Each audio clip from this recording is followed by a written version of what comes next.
Hello students, welcome to online classes. This is Gurpreet Singh.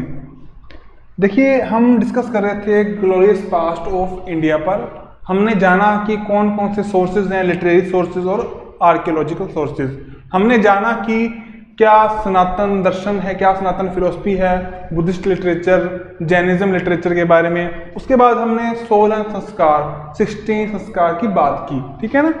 अब हम बात करेंगे जनपदों की। जनपद क्या थे, शुरू से शुरू करेंगे। देखिए, जब एशियन टाइम में जो स्पाइंस ह्यूमन था वो कुछ ग्रुप्स में रहने लगा, चाहे वो उसकी फैमिली थी या कोई भी थी। ठीक है, 4-5 के ग्रुप्स में। ये ग्रुप्स, कुछ ग्रुप्स आपस में साथ रहने लगे। अब इनका रीजन क्या था, साथ क्यों आए थे ये? सबसे पहला था सिक्योरिटी। सिक्योरिटी किस चीज की? देखिए, ये एग्रीकल्चर कर रहे थे, तो जितनी इनकी रिक्वायरमेंट थी, जितना कुछ ये खा पी सकते थे, उससे ज़्यादा इनके पास प्रोडक्शन था। तो प्रोडक्शन को कहीं ना कहीं सेफ रखना था, और जो इनके पास एनिमल्स थे उनको भी सेफ रखना था, ताकि कोई बाहर से इन पर अटैक ना कर दे और सब कुछ खोस कर न ले जाए। तो उसके लिए बच्चों क्या हुआ कि इन्होंने कुछ ग्रुप्स बनाए। ग्रुप्स बनाकर इनको कुछ कबीलों में बांट दिया, है ना। आपने टीवी सीरियल्स में या फिल्म्स में देखा होगा, कबीले थे। तो इन कबीला का एक लीडर होता था। जो लीडर था, इसका क्या काम था? एक तो सिक्योरिटी प्रोवाइड करना, ठीक है, और दूसरा था जो मैनेजमेंट। जो कबीले थे उनकी मैनेजमेंट करना। धीरे धीरे कुछ कबीले और मिले, कुछ 5-7 और कबीले मिले, ताकि जो बाहर के और कबीले हैं, ग्रुप्स हैं, वो इन पर अटैक ना कर दे, अपनी स्ट्रेंथ को बड़ा करने के लिए मिलने लगे। धीरे धीरे ये जनपद बन गए। ओके। अब जनपद है वो था आज के जैसे डिस्ट्रिक्ट्स हैं उस तरह से। अभी भी इंडिया के कुछ स्टेट्स जैसे यूपी में जो डिस्ट्रिक्ट हैं उनको जनपद बोलते हैं, है ना। तो इस तरह डिस्ट्रिक्ट बने, और ये कुछ जनपद मिलकर बने महाजनपद।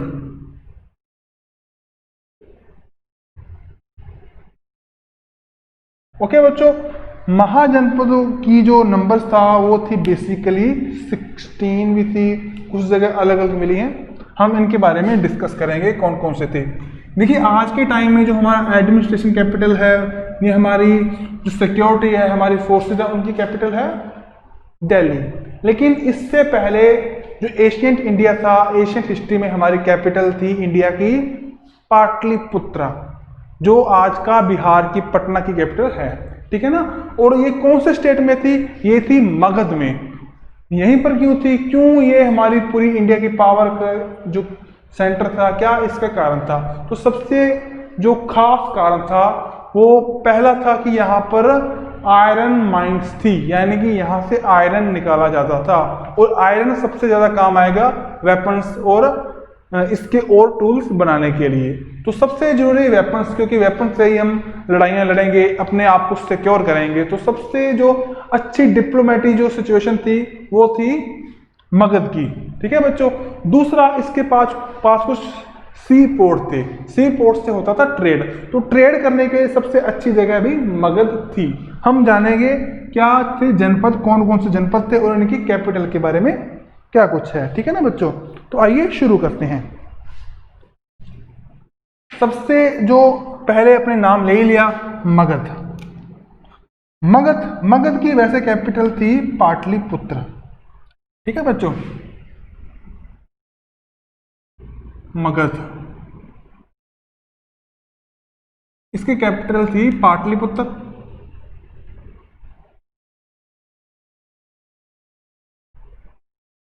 ठीक है, पर कुछ टाइम तक इसकी कैपिटल राजगृह ये भी रही थी। ठीक है ना। राजगृह के साथ इसको गिरिवृत्त भी बोलते हैं, क्योंकि ये पहाड़ों से घिरा हुआ था। पहाड़ों को हिंदी में कहते हैं गिरी। ठीक है, जो ये माउंटेन्स से घिरा हुआ था। इसके बाद है वज्जी। ओके बच्चों, वज्जी है जो, वो भी आज के बिहार में सिचुएटेड है। बहुत ही अच्छा, बहुत ही डेवलप्ड एरिया था ये। और जो इसकी कैपिटल थी वो थी हमारी वैशाली।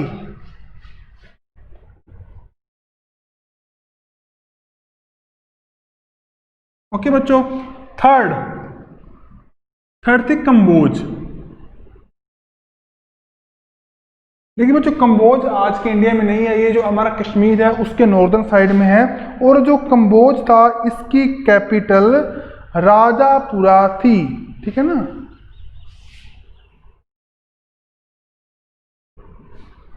अब इसके बाद है थर्ड मत्स्य।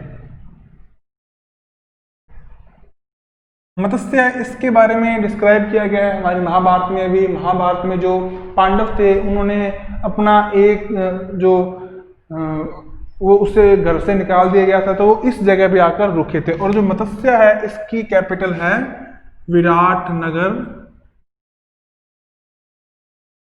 या फिर बैराट। ये आज के जयपुर डिस्ट्रिक्ट में सिचुएटेड है। इसके बाद है शूरसेन। सूरसेन बहुत सारे नाम है इनके। देखिए बच्चों, ये आज का जो करौली भरतपुर डिस्ट्रिक्ट है, यहाँ की जो कृष्ण के जन्म से जुड़े हुए जो भी एरिया है वो इसके अंदर आता है। और इसका जो कैपिटल है वो थी मथुरा।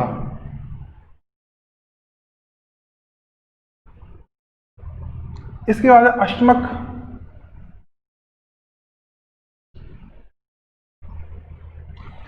अश्मक और अवंती, ये दो जो महाजनपद थे दो, इनमें इतनी लड़ाइयाँ होती थी। हालांकि अश्मक इसमें ज़्यादातर हार जाता था और अवंती तो जी वो हमेशा इसमें जीतती थी। और इसकी कैपिटल थी पौतान।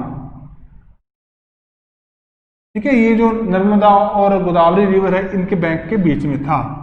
इसके बाद है अवंती।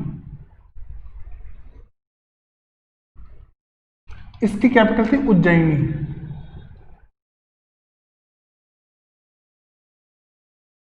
ठीक है, इसके बाद है कौशल। कौशल भी कहते हैं इसको, अलग अलग नाम है इसका। इसकी कैपिटल थी अयोध्या। अयोध्या में राम मंदिर भी है ना बच्चों, भगवान राम की जन्मस्थली है ना, ये हम इस कहते हैं। इसके बाद है काशी। काशी की कैपिटल थी वाराणसी। इसे बनारस भी कहते हैं। बहुत सारे ऋषि मुनियों को का जन्मस्थल यहाँ पर है, बहुत ही होली है। ठीक है ना। इसके बाद है वत्स।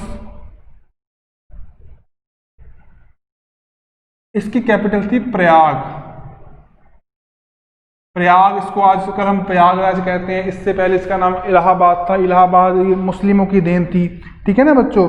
इसके बाद जो मुख्य थी, इसके बाद अंग और करु। अंग से है अंगराजकरण। अंग महाभारत के टाइम में इसको बताया कि इसका मेंशन है कि जो दुर्योधन था उसका दोस्त और पांडव थे जो 5 पांडव, उनका सबसे बड़ा भाई, सबसे एल्डर ब्रदर कर्ण यहाँ का राजा था। और इसकी जो कैपिटल थी वो थी चंपा। ठीक है, बिहार के भागलपुर डिस्ट्रिक्ट है उसके लगभग एरिया में ये पड़ता है। इसके बाद हमारे लगभग तो वैसे हो गई। हाँ, करु। इसकी जो कैपिटल थी वो थी इंद्रप्रस्था। इंद्रप्रस्थ बोलते हैं। देखिए महाभारत में भी इसको मेंशन किया गया। इसी को लेकर तो सारी लड़ाइयाँ थी, इसी के कारण इतनी लड़ाइयाँ लड़ी गई। ये थी इंद्रप्रस्थ। इसके बाद थी चेदी। चेदी की जो कैपिटल थी वो थी शक्तिमानी।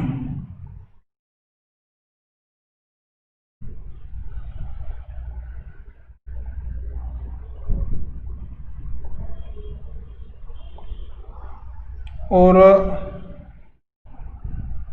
जो थी अपने चेदी के बाद मल्ल।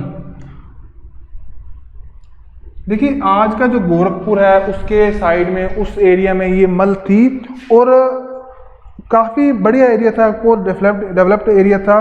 और इसकी जो कैपिटल थी चेद अपने मल्ल, ठीक है ना, इसकी थी काशीपुरी।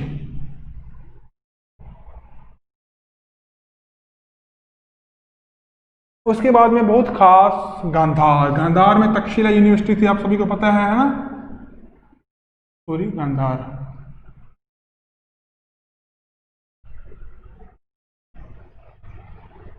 तक्षशिला थी इसमें, वो इसकी कैपिटल थी।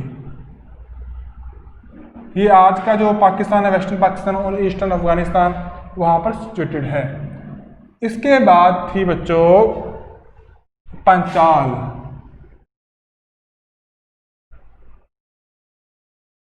इसकी थी अहिछत्रपुर।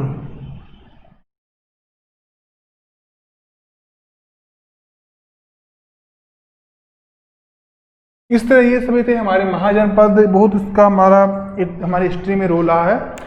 अब बच्चों हम आज डिस्कस करेंगे क्वेश्चन आंसर के बारे में, ठीक है ना, किस तरह से हमें क्वेश्चन आंसर करने हैं, इस सभी के बारे में हम आज डिस्कस करेंगे। तो बेटा सबसे पहले आपके आते हैं objective type question. Objective type question जिनके आंसर हमें ए बी सी या डी उनमें से एक चूज करके देना है, ठीक है बच्चों। चलो मैं क्वेश्चन पढ़ूंगा बुक में से, आप भी बुक खोल सकते हो।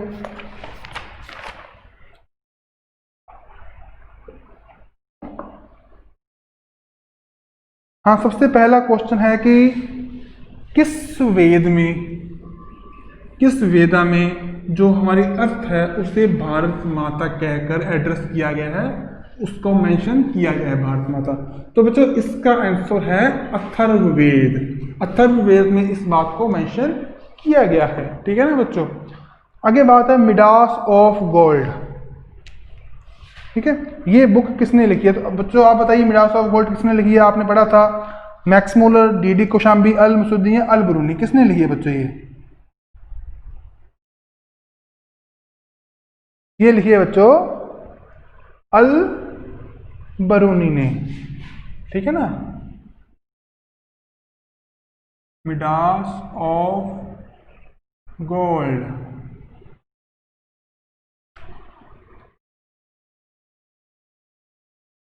अल बरूनी, इन भाई साहब ने लिखी है बुक ये, ठीक है। इसके बाद अगला क्वेश्चन है कि Vikram Samvat, when did Vikram Samvat begin? तो विक्रम संवत बिगिन कब हुआ था? विक्रम संवत ये हुआ था सर 57 BC।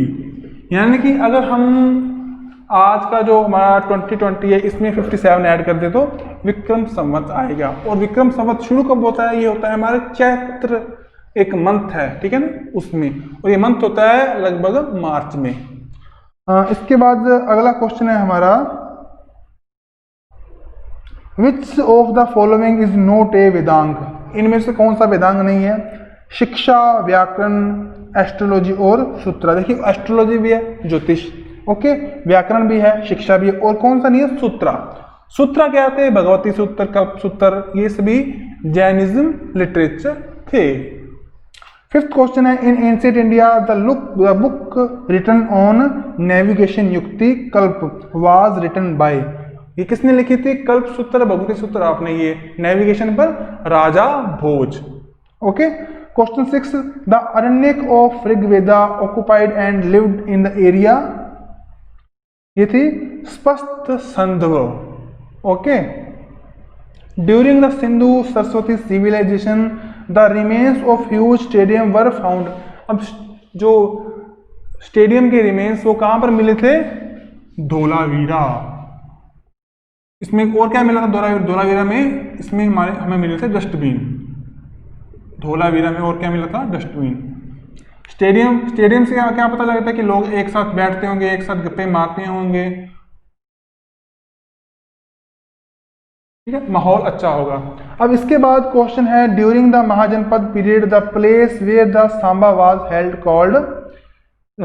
सभा जो थी वो किस जगह पर होती थी? तो इसके ऑप्शन है समिति, सभा, अस्न प्रगति या संस्थागार। तो इसका आंसर है संस्थागार, ओके बच्चों।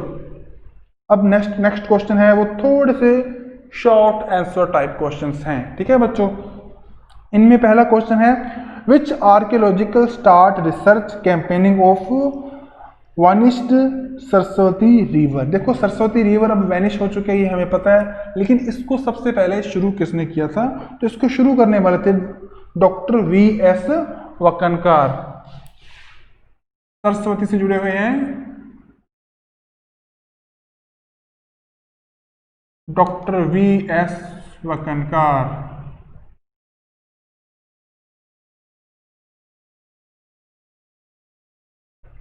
ओके, आप चाहो तो उसको नोट भी कर सकते हैं। अगला क्वेश्चन है, in which south east Asian country did the Indian culture spread.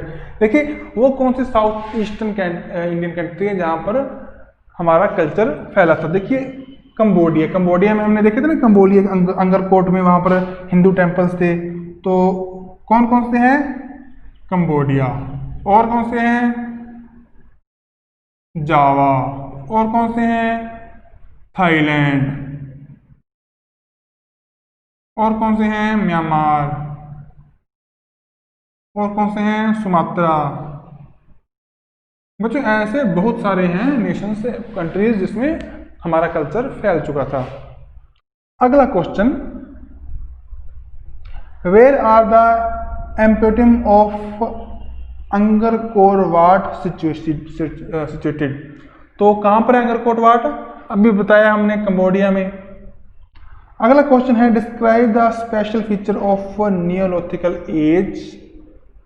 हमने बात की थी ना कि नियोलिथिकल एज 3 एज थी, स्टोन एज की। तो नियोलिथिकल एज की क्या खास बात थी कि उसमें एग्रीकल्चर और जो एनिमल्स थे उनको रखा जाने लगा था। ओके, कैटल ब्रीडिंग शुरू हो गई थी। Which metal was people of Sindhu Saraswati familiar with. अब किसके साथ वो फेमिलियर थे? हमें मालूम है कि 3 एजेस थी, स्टोन एज, उसके बाद जो हमारी ब्रॉन्ज एज, फिर आयरन एज। तो सिंधु घाटी जो सिविलाइजेशन थी, सिंधु वैली सिविलाइजेशन, वो कौन सी थी? वो थी ब्रॉन्ज एज में। ओके, अगर ब्रॉन्ज एज में है तो फिर ब्रॉन्ज ही मिलेगा, और ब्रॉन्ज है वो एक मिक्स मेटल है जो बनता है कॉपर से। तो हम कह सकते हैं कि सिंधु वैली सिविलाइजेशन के लोग कॉपर से अच्छी तरह फेमिलियर थे, उसको पता था कि कॉपर क्या है। लोहे का तो सवाल ही नहीं है, हुआ नहीं अभी। Where do we found writing on the Saraswati civilisation.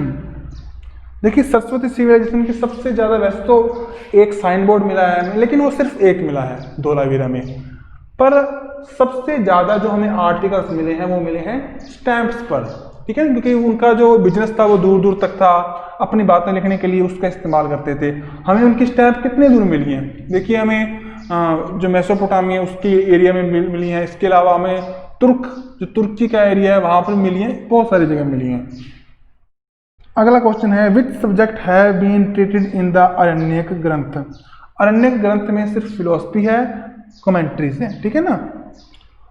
What do you understand by Tripitaka. Tripitaka से हम भगवान बुद्ध, लॉर्ड बुद्ध, उन पर लिखे गए 3 टेक्स्ट हैं, उनके होली टेक्स्ट हैं जो बुद्धिज्म में फॉलो किए जाते हैं। त्रिपिटक में मेनली 3 टेक्स्ट हैं। कौन कौन से आपको मालूम होगा, बताइए। इसमें है सुत्त पिटक, अभिधम पिटक और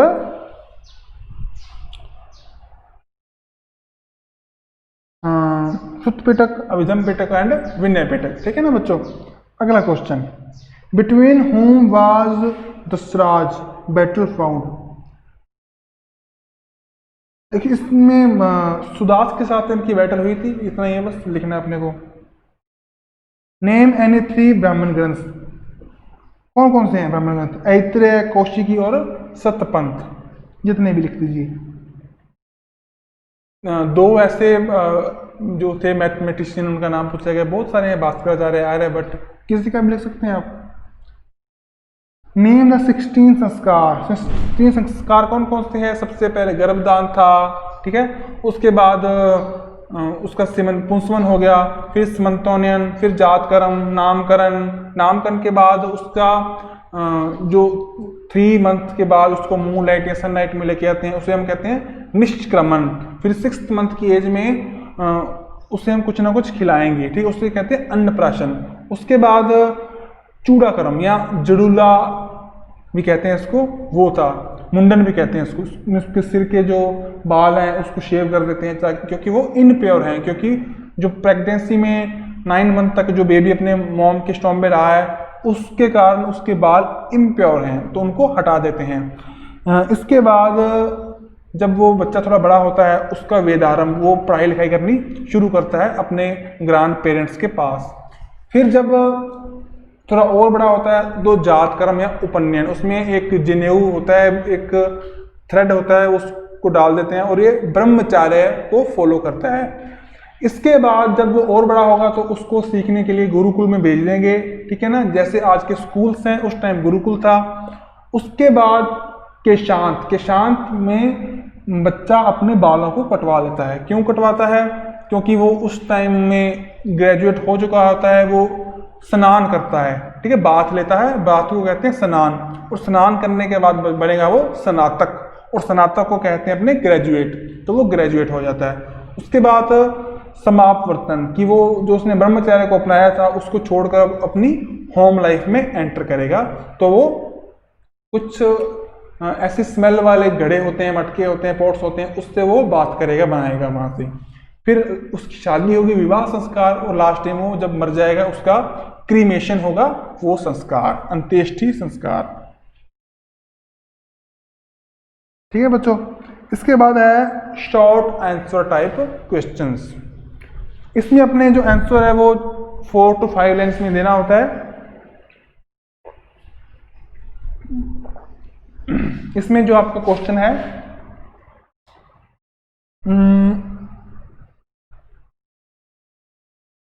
जिसमें अपने ऋण इनकी बात की गई है। ऋण का मतलब वैसे तो है लोन, पर ये कौन कौन से? एक तो पितृ ऋण, मतलब अपने फादर का ऋण या अपने एंसेस्टर का ऋण, जो हम उनको खाना खिलाकर या उनकी भक्ति करके हल कर देंगे। उसके बाद है ऋषि ऋण की, जो हमको इस सोसाइटी में आने के बाद हमें अच्छी तरह से टीच करने के लिए ऋषियों ने जो काम किया है वो ऋण। और लास्ट है देव ऋण, जो हमारे गॉड्स हैं, हमारे देवी देवता हैं, उनके लिए जो ऋण है वो ऋषि ऋण। इसे हम कहते हैं डेब्ट्स, ठीक है, debts of god. What is the mean of Mahajanapada? Mahajanapada के बारे में अभी पढ़ा है, क्यों, क्या इसका मीन है और कितने थे ये? 16 थे ना। व्हाट आर सभा एंड समिति? सभा एंड समिति काउंसिल्स थी, मीटिंग्स थी, क्या करते थे कि जो स्टेट है उसके वेलफेयर के लिए कुछ डिसीजंस लेने होते थे, तो सभी एक साथ आकर बैठ जाते और कुछ ना कुछ डिस्कस करते। जो मेंबर थे, जो प्राइम मिनिस्टर थे, जो किंग थे। अब जो बड़ी थी जिसमें ज़्यादा मेंबर और सभी लोग उसमें इंक्लूड थे, वो थे समिति, और वो थी सभा। और जिसमें कम मेंबर्स थे, कुछ खास कैबिनेट के बंदे या किंग, MP, PM, ये मिलकर बैठते थे, वो थी सभा। ओके ना बच्चों।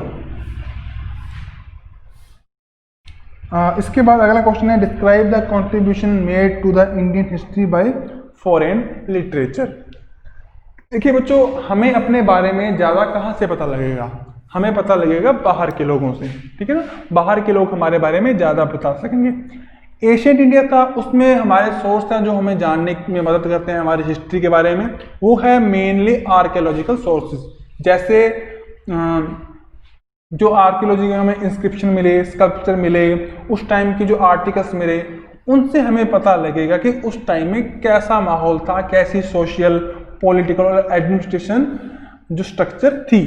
इसके अलावा एक टेक्स्ट है चाणक्य के द्वारा लिखा गया, उसका नाम है अर्थशास्त्र।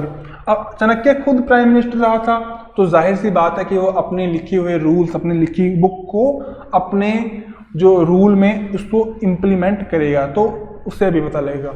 लेकिन ज़्यादा किससे जानेंगे? ज़्यादा जो बाहर के लोग हैं, जो as a trader, as a traveller या एज ए पिलग्रिम इंडिया घूमने आए हैं या दर्शन करने आए हैं, है ना। क्योंकि जो पिलग्रिम है वो तो रिलीजियस व्यू से आते हैं, तो वो उन्होंने यहाँ पर आके छोटी छोटी चीज़ों को ऑब्जर्व किया, अपने पॉइंट ऑफ व्यू से उन्होंने बहुत सी बातें लिखी, चाहे वो किसी भी बारे में हो। जैसे कि ह्वेनसांग, वो इंडिया में आया, उसने एक बुक लिखी CU की। अब उसमें कुछ ऐसे फेसेट्स और फैक्ट्स हैं जो कि हमारे ग्रंथों, हमारे टेक्स्ट में भी नहीं हैं। उसके बाद फाइयान उससे पहले आया था, उसने बुक लिखी थी कि record of A Buddhist country, उसके बारे में कितना बताया। टॉलमी उसने अपनी जियोग्राफी लिखी। उसके बाद मसूदी उसने बहुत सारी पुस्तक लिखी। तारनाथ एक जो टिबेटन ट्रैवलर था उसने त्युंगर ऐसे लिटरेचर ऐसी बुक टेक्स्ट लिखी। उससे हमें हमारे इंडिया की एशियन हिस्ट्री के बारे में जानने को बहुत कुछ मिलता है। Next question, what the significance of coin in knowing history India. देखिए बच्चों, कॉइन से हमें एक तो उस टाइम की जो क्रोनोलॉजी है, क्रॉनिकल इवेंट्स है, उसके बारे में पता लगेगा। दूसरा, जो स्टेट है वो कितना डेवलप्ड है, कितना उसके पास जुगाड़ धंधा काम धंधा है, कितना समृद्ध है, वो पता लगेगा। कैसे? गुप्त पीरियड में जो कॉइन्स थे वो गोल्ड और सिल्वर के हुआ करते थे। अब देखिए, अगर हमारे यहाँ पर सोने के सिक्के चलते हो तो सीधी सी बात है ना, बहुत डेवलप्ड होंगे, तो हमें इससे पता लगेगा कि वो कितने डेवलप्ड थे। दूसरी बात, हमें पता लगता है कि वहाँ के जो किंग्स थे उनका इंटरेस्ट किन चीज़ों में था। कैसे कि हमें कुछ कॉइन्स मिले हैं जिस पर समुद्रगुप्ता की इमेज है, वो उस पर कर्व की गई है, उसने अपने हाथ में वीणा ली हुई है, तो उससे पता लगेगा कि उस टाइम के जो किंग्स थे, रूरल थे, उनका इंटरेस्ट म्यूजिक में भी था। ठीक है, और वीणा खासतौर पर वीणा में। कुछ कॉइन्स पर जो गॉड हैं, डेविल्स हैं, उनकी इमेज भी बनाई गई है, जिससे हमें उनके रिलीजियस व्यू का पता लगता है, किसकी पूजा करते थे, किसकी भक्ति करते थे। इसके बाद जो एक खास बुक है, खास चीज है, वो है कि कॉइन्स जहां जहां पर भी पड़े होंगे उससे हमें पता लगेगा कि वहां पर इंडिया का ट्रेड हुआ करता था। कहां तक इंडिया का ट्रेड था, इसका हमें कॉइन से ही पता लगेगा। जैसे कि सिंधु वैली सिविलाइजेशन के जो कॉइन है वो टर्की, मेसोपोटामिया के एरिया में भी थे। ठीक है ना बच्चों। अगला क्वेश्चन, वेदांग के बारे में एक्सप्लेन करो। हमें मालूम है वेदांग 6 थे ना, शिक्षा, कल्प, व्याकरण, निरुक्ता, छंद एंड ज्योतिषी। उसके बाद आया सिंधु आर्किटेक्चर, आर्ट के बारे में डिस्क्राइब करो। देखिए, उनका आर्किटेक्चर था वो अर्बन से इंस्पायर था, अर्बन सिविलाइजेशन था। हमने देखा कि जो उनकी रोड्स थी वो 90 डिग्री पर एक दूसरे को काटती थी। उसके बाद वहाँ पर जो बड़े बड़े पब्लिक बाथरूम्स मिले हैं, ठीक है ना, वहाँ की जो ब्रिक्स थी वो एकदम बेक्ड थी। ठीक है ना, यहाँ एक जैसी ब्रिक्स मिली हैं। वहाँ पर जो सिविलाइजेशन था वो 2 लेयर्स में था। एक तो एडमिनिस्ट्रेशन के लिए था जो अपर लेयर में था, और जो आम पब्लिक थी, कॉमन पीपल थे, उनके लिए नीचे था। सभी जगह पर जो ब्रिक्स मिली है उनका जो मेजरमेंट था वो बिल्कुल एक जितना था। वो क्या था? 1:2:4। ओके बच्चों। और अगर साइज की बात करें तो क्या थी? 7:14:28 जो सिविलियन कॉलोनी का था, जो आम कॉमन पीपल के लिए था। और जो एडमिनिस्ट्रेटर थे, जो खास लोग थे, उनकी जो या फिर जो पब्लिक बाथरूम्स थे, पब्लिक स्टेडियम थे, उनकी जो ब्रिक्स थी उनका मेजरमेंट था 10:20:40। ठीक है ना बच्चों। दूसरी खास बात कि बहुत सी जगह पर डस्टबिन मिले हैं, यानी कि स्वच्छ भारत स्वस्थ भारत जो कैंपेन है उस टाइम में भी होगा। हालांकि वो नरेंद्र मोदी ने शुरू नहीं किया होगा, लेकिन उस टाइम में लोग इतने अवेयर थे कि खुद को साफ रखना अच्छी तरह से मानते थे। अगली बात, ड्रेनेज सिस्टम बहुत ही अच्छा था। ड्रेनेज सिस्टम अच्छा होने से क्या होगा कि जो वेस्ट पानी है या जो रेन का पानी है वो इकट्ठा होकर किसी एक साइड में चला जाएगा। तीसरी बात, अगली बात कि जो धोलावीरा में कुछ टॉयलेट्स मिली हैं, वो टॉयलेट वेस्टर्न स्टाइल की हैं। ठीक है ना। जो हाउस थे वो इस तरह से थे कि सिर्फ हाउस में एक ही मेन गेट था और सभी जो रूम्स थे हाउस के वो आपस में कनेक्टेड हुआ करते थे। ठीक है ना, बहुत ही अच्छी चीज। मोहनजोदारो वो एक के ऊपर एक के ऊपर एक के ऊपर एक के ऊपर एक 9 लेयर थी सिटीज की। अब उस 9 लेयर क्यों बनी? हर बार वो सिटी खत्म हो जाती थी और उसमें नया बनता था। ठीक है ना बच्चों। इसके बाद आता है describe the main industry of Sindhu Saraswati civilisation. देखिए, उस टाइम में कोई बड़े धंधे तो थे नहीं, था क्या? या तो कुछ टेक्सटाइल थे, ठीक है, या फिर कुछ खिलौने थे, जैसे हमें ना एक ब्रॉन्ज की स्टैचू मिला है, एक डांसर नाच रही है उसमें ना, तो वैसा कुछ बेचते होंगे, कुछ खिलौने थे बच्चों के, ठीक है, या फिर एग्रीकल्चर से रिलेटेड प्रोडक्ट, क्योंकि जो सिंधु या इंडो वैली सिविलाइजेशन था वो रिवर फ्लड पर, रिवर बेसिन पर बना हुआ था, तो वहां पर एग्रीकल्चर की जो प्रोडक्टिविटी थी वो बहुत ज़्यादा थी। अब उन्होंने खुद का पेट भर लिया, बाहर भी बेचना है, तो कॉटन एक मेन क्रॉप थी, उसको बेचा करते थे वो मेसोपोटामिया, ईस्टर्न कंट्रीज या वेस्टर्न कंट्री में, ठीक है ना बच्चों। Describe the stamp making art during the Sindhu civilization. देखिए अप्रोक्सीमेट 200 टू 200 माफ कीजिए 2000 से लेकर 2400 के अप्रोक्सीमेट स्टैम्प्स मिली हैं। इससे पता लगेगा कि उनका जो बताने का तरीका था, ठीक है ना, कभी भी हम दो लोग इंटरेक्ट करेंगे, ठीक है ना, उसके लिए एक लैंग्वेज की जरूरत होगी। तो जो ट्रेड था या जो ऑर्डर्स थे, गवर्नमेंट ऑर्डर्स थे, उनको उनके जरिए जब दो गवर्नमेंट या दो ट्रेडर्स आपस में बातें करते होंगे तो उसकी जरूरत रही होगी, ठीक है ना बच्चों।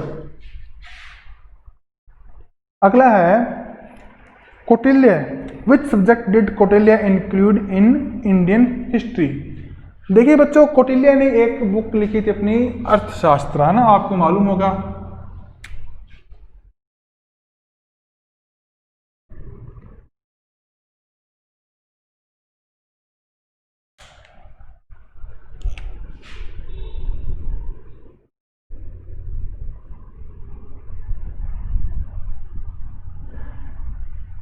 अब अर्थशास्त्र देखने में लगता है इकोनॉमिक्स, लेकिन ये इकोनॉमिक्स नहीं थी, ये पॉलिटिकल से इंस्पायर बुक थी। उस टाइम की जो चीज़ें थी उसके बारे में बताया गया था, क्या एडमिनिस्ट्रेशन होना चाहिए, कैसा होना चाहिए, एक आइडियल स्टेट था वो कैसा था, ठीक है ना बच्चों।